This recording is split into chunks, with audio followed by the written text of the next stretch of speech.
Hello po mga kababayan, magandang araw sa inyong lahat. Nandito kami ngayon sa tapat mga kababayan kasi po ay gusto naming balikan si nanay ni Rido sa Megulo. Kasi meron nagpapaabot ng tulong pangbili ng bigas.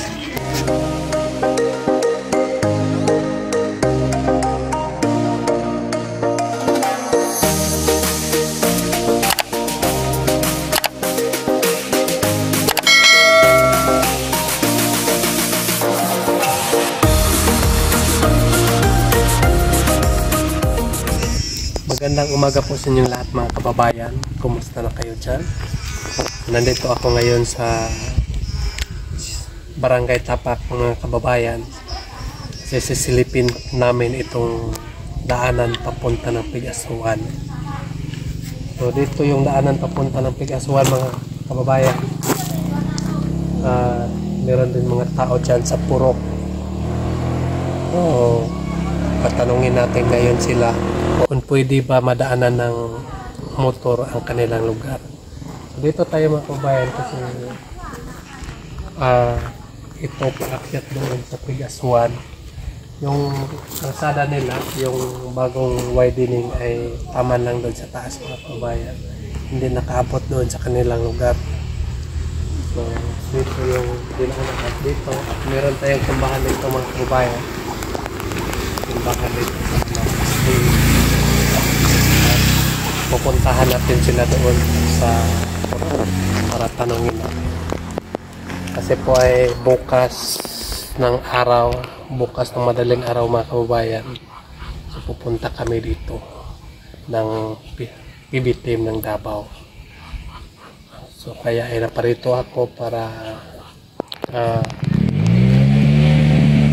i-ano ko yung daan at para makakontak ako sa magsundo ugma para makaano kami ng kabayo or motor para magsundo sa amin bukas. So yun mga kababayan, so, puntahan natin sila.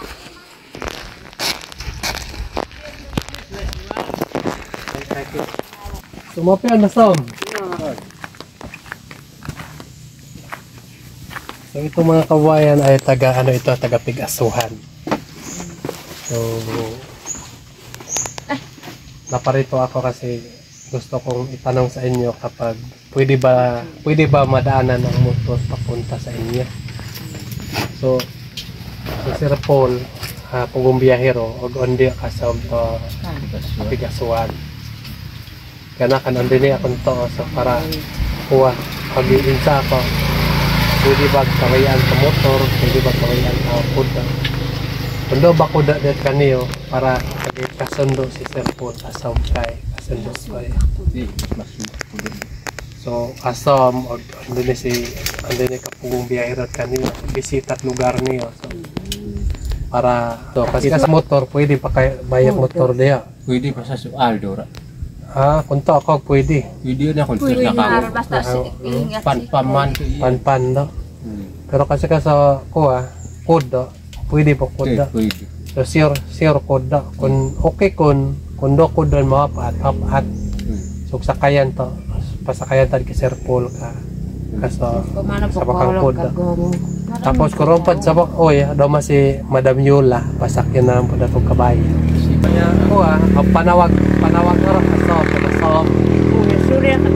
panawag ano tahad ko tawag ko kasom bago na patupat ko bago na pontin masab-sam ang panawag panawag askat sa tilay so, para pag ihuman ni Sir Paul kay kanada to stranded kay mandag mangista ka ritso sakoy ritso ri para kanada ka panagkapunan so moto ugma mo ato may dito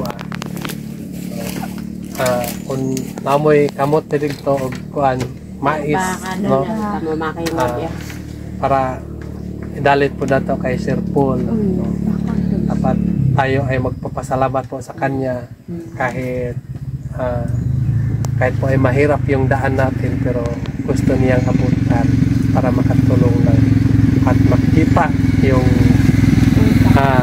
sitwasyon sa mga katutubo na katulad ko doon sa kabukiran. So yun mga kabayan. So pwede ako ay isa ding katutubo tulad nyo sa Makaaraman Manobo. So isa pod ko nga gitabangan sa pugong biyahero. So kaya ay ako ay kahit meron akong ginagawa, kapag meron silang utos sa akin, tutuparin ko, gagawin ko yan para po din nga makatulong din ako sa kanila. Kapag papaano nila ako tinutulungan, tutulungan ko rin sila sa aking makakaya. Wala nga kami, ugma, mga tumidiktua nang hinaot ko nga ang dawaton mininyo, no? Ina si dapat dito na mga tumidiktua. Na nga, naikauban nga kuan, naikauban nga Peking Bombay. So ako po dahil kuha Manobo era bandakol. So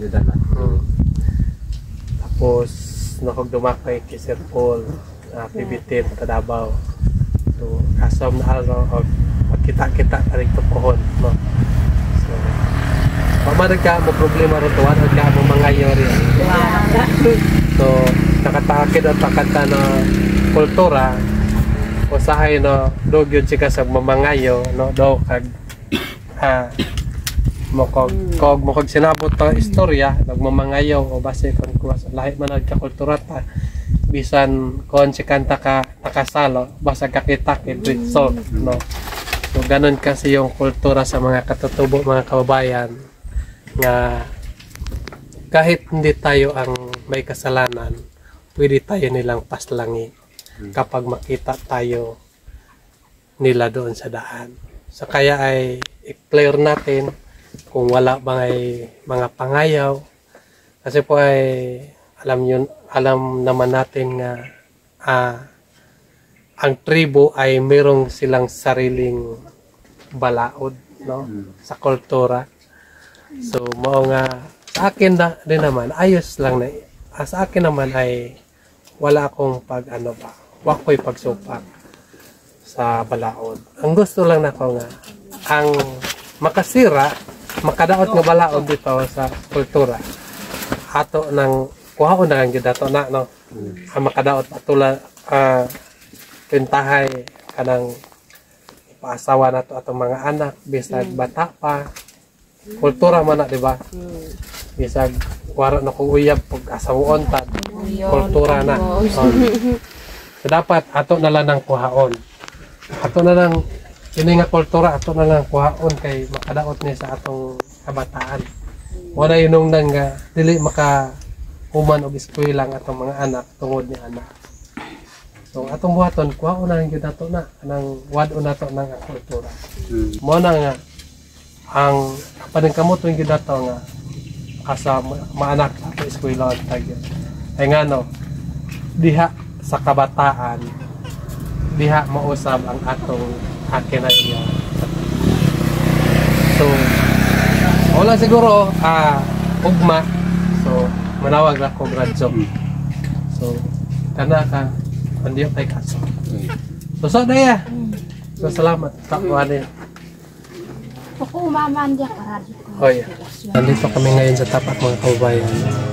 Kasi po ay gusto namin balikan si nanay ni Rido sa Megulo. Kasi meron nagpapaabot ng tulong pangbili ng bigas nila doon mga kababayan.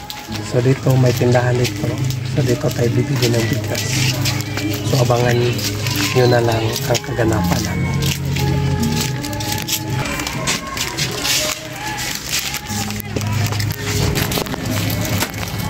So hindi ako nagbili ng bigas ng mga kababayan kasi malayo kasi. So dito na lang ako magbili kasi po ay malapit na lang yung machine. Tagpila, tag 3, tag 2.9, tag 2.9. Yung sako ng bigas dito ay 2.9 po mga kababayan. Bili na lang tayo ng isa.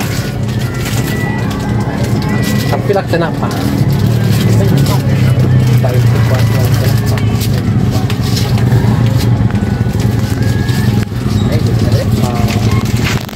Kahit sa pulot na. So ito na lang, bigas na lang bibilihin namin mga kabayan. Kasi mahirapan kami magdala. Nakamotor lang kasi kami. Sila na lang magbili ng kanilang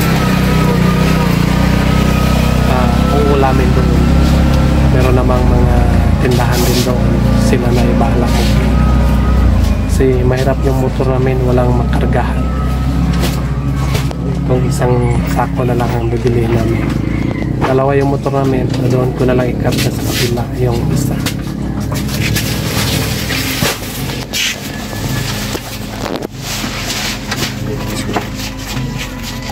Ito na yung bigas. Nagaling ko ito sa sponsor ng